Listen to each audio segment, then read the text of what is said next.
Hi guys. So, as a patient, have you ever wondered what those things are that dentists stick in your mouth when they're doing fillings? Well, today I'm going to show you just a few things of what I would use if I was doing a filling. I'm not going to go into any details, it's just to satisfy your curiosity. So here we go. So this is my little plastic tooth, and as you can see on the tooth, there's a hole here and there is a hole right there. And this hole extends to the side of the tooth, okay? Yeah?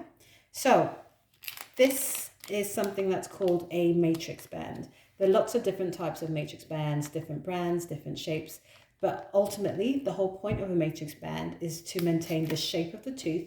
So when the dentist is placing a filling in a hole like this one, we have like a band where we can put the filling into to keep the shape of the tooth. So usually they come nicely sealed and they are one-time use, so be rest assured that your dentist won't be reusing these, okay?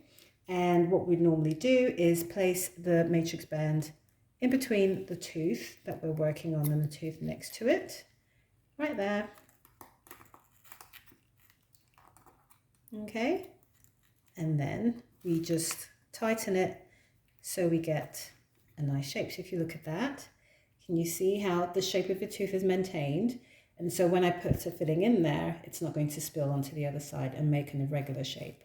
Okay, so another thing that we use is something called a wedge. So this odd looking thing here, it's made from different materials, plastic or wooden, and they come in different sizes as well and slightly different shapes, okay? But the whole point of a wedge is all our teeth are not stuck together. So teeth, when you need to floss, you can get your floss through in between your teeth, okay? And then at the base of your tooth, you have a bit of gum that grows in between there. So what the wedge does is it maintains that shape, okay? So the dentist will place the wedge in between the teeth, okay? And so there's that little triangular space that's maintained, okay? Whilst the matrix band, depending on how it's fitted, and if I was to do it properly, the matrix band would be touching the next tooth, okay? So you'll always have contact like that, but you have that space in between at the base, okay? Hope you can see. There you go. So that's a wedge and that's a matrix band. The last thing that I have on here to show you is articulating paper. Now this is fun stuff, okay? So there are different types of articulating paper and they come in different thicknesses. This one I'd really like to use because it's got the blue side on one end and the red side on the other. And what I normally do is before I do any fillings, I get my patient to tap their teeth together against this articulating paper, and it's going to create a mark. If you see on my glove, I've got like a red spot there. And if I do the other side, I've got a blue spot on there. Might be difficult to tell. Yep, so this paper marks the teeth and it basically shows where the teeth meet, okay?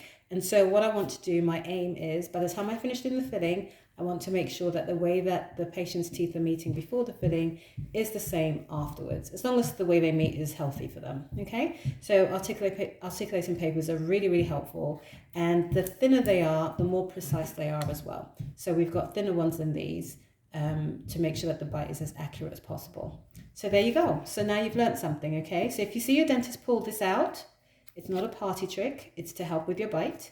If you see them say something like, I'm just going to place some pressure between your teeth, that's because they're using a wedge.